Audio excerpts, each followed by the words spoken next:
possíveis. E quanto ao assédio moral? Qual é a linha divisória de dizer, não, até aqui é uma paquera legítima, a partir de aqui deixou de ser uma paquera legítima e passou a ser um assédio, e por isso deve ser coibido, punido. Como é que o senhor vê essa questão, essas nuances? Veja bem, no aspecto penal, nós estamos dizendo que a penalização deve se dar apenas para aqueles bens jurídicos que sejam altamente perniciosos à sociedade. Tudo aquilo que não for importante como bem jurídico a ser protegido, a tendência da comissão, e é um caminho da comissão, é deixar isso como se fosse um ilícito administrativo, um ilícito civil ou um ilícito tributário, se for o caso. Nós não discutimos exatamente a figura típica do assédio moral. Talvez o assédio fique fora. Talvez o assédio possa ficar fora, porque há outros tipos penais que num assédio do tipo violento, nós podemos enquadrá-los em outros tipos penais já existentes. Tudo isso nós estamos iniciando a análise e a reflexão. Ministro Dipp, e quanto aos famosos crimes de colarinho branco? Quando é que nós vamos ver os ricos criminosos no Brasil na cadeia? Bom, primeiro, Armando, a reforma do Código Penal e das leis penais e dos tipos penais, por si só, não vão dar operacionalidade ao sistema penal brasileiro. É preciso, primeiro, que haja uma racionalização dos recursos, que haja mecanismos para dar efetividade e celeridade ao judiciário. Nós temos que aparelhar as polícias para uma investigação bem feita e também destinar ao Ministério Público também condições para que possa oferecer uma denúncia adequada. Então não basta ter o tipo penal se todo esse mecanismo de apuração dos delitos não funcionarem bem e racionalmente. Crimes financeiros. Nós temos uma lei dos crimes financeiros que foi feita por economistas. O seu projeto, a sua elaboração ainda foi feita no período ditatorial, mesmo que ela tenha sido editada já nos primórdios da democracia. Mas são tipos penais, são normas penais em branco, ou seja, isso quer dizer que para que se aplique aquela norma é preciso que se vá a uma outra norma, geralmente uma resolução, uma instrução do Banco Central, para que se verifique o que é uma gestão fraudulenta de uma instituição financeira, o que é uma gestão temerária, qual é a distinção. E na lei dos crimes financeiros, nós temos 28 ou 29 tipos penais. Alguns deles sequer foram acionados até hoje. Ou seja, não houve nenhum fato que a norma pudesse ter incidência. E nós temos que aperfeiçoar esses crimes, onde a norma incide, com uma linguagem mais clara, mais objetiva. Isso dará, sim, operacionalidade para aqueles que perseguem a prática punitiva, como também dará segurança ao próprio réu, ao próprio indiciado e ao seu advogado, porque tem limites e tem clareza para a sua defesa. Existe tramitando no Senado uma proposta de emenda à Constituição que tem provocado uma celeuma enorme no meio jurídico, que foi a PEC dos recursos apresentada pelo senador Ricardo Ferraço, por inspiração do ministro César Peluso, presidente do Supremo. O senhor está informado, a PEC dos recursos abrevia a aplicação da pena já a partir da decisão de segunda instância, sem esperar que o processo se conclua e seja transitado e julgado. O senhor é a favor da aprovação dessa PEC?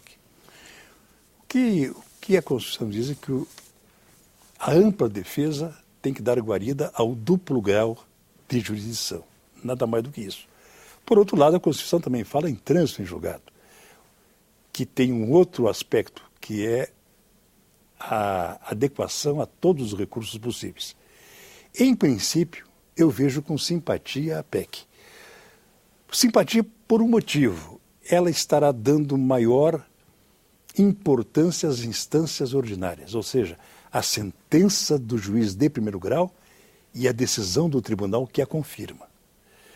Porque hoje, primeiro grau e sentença do tribunal recursal, seja ele federal ou Tribunal de Justiça, é apenas uma instância de passagem para quem pode pagar e tem bons advogados para chegar aos tribunais superiores.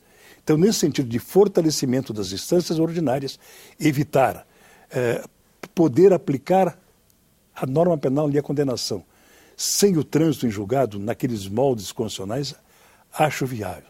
Mas há um impedimento de ordem concreta.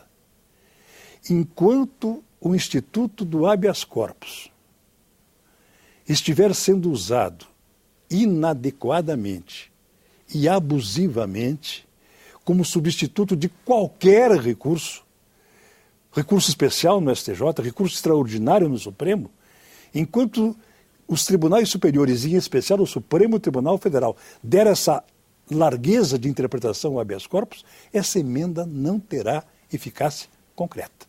Isso quer dizer o seguinte, vamos pegar, para que o telespectador tenha uma noção, aqueles cavalinhos do Campeonato Brasileiro de Futebol que saem no Fantástico todas as semanas. Não aparece quem está na frente, quem está atrás? Aqueles cavalinhos que estão andando lentamente, e esta é a PEC que vai terminar no segundo grau, com trânsito em julgado, ele está andando de uma maneira, passa ao lado dele, de forma célere, correndo, o habeas corpus.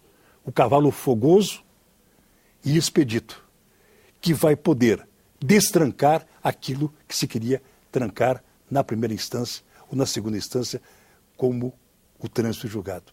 Então, nós do STJ, isso é um consenso já nas duas turmas, é que nós não podemos vulgarizar o habeas corpus. Temos que dar a importância constitucional que ele merece.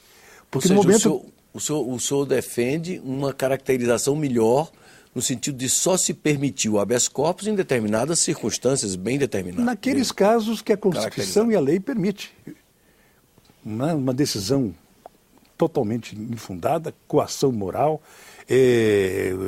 ilegalidade e abuso de poder. O que ele não pode é substituir todos os recursos processuais. Hoje não existe mais recurso apelação, recurso especial, recurso extraordinário, todos eles estão sendo substituídos pelo habeas corpus. Pelo menos o habeas corpus deve guardar alguma similitude com os requisitos de cada recurso que ele visa substituir. Porque o sistema recursal brasileiro hoje praticamente não existe. Uma última pergunta, já que o nosso tempo está se esgotando. O Conselho Nacional de Justiça tem estado meio na berlinda ultimamente. Que avaliação o senhor faz do trabalho do Conselho Nacional de Justiça, o senhor que recentemente ocupou inclusive a corregedoria do órgão? Era esperado, de certa forma, uma reação do corporativismo contra o Conselho Nacional de Justiça. O Conselho Nacional de Justiça deu transparência ao Judiciário, não apenas no aspecto disciplinar, não. No aspecto de gestão, digamos, no aspecto de regulamentação administrativa, no aspecto de conhecer o Judiciário brasileiro. E isso também feriu muitos interesses, porque alguns tribunais, na verdade, não queriam dar transparência aos seus atos. Atos administrativos, atos financeiros e atos disciplinares. Agora, o que eu posso dizer claramente é isso. A divisão interna existente no Conselho Nacional de Justiça, seja através dos seus conselheiros, seja através dos seus dirigentes, só pode favorecer o corporativismo. E isso está acontecendo. Não só pode, está favorecendo o corporativismo. Então essa divisão interna não é boa para a sociedade brasileira, não é boa para a magistratura e não é boa para a consolidação do Conselho Nacional de Justiça. Ministro Dipp, muito obrigado pela entrevista. Eu que agradeço. Bem, infelizmente chegamos ao final do nosso programa.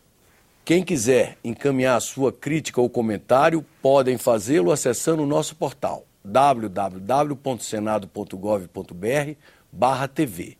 Você também pode entrar em contato conosco ligando para o Alô Senado, 0800 61 2211. Obrigado por sua audiência e até um próximo Cidadania aqui na TV Senado.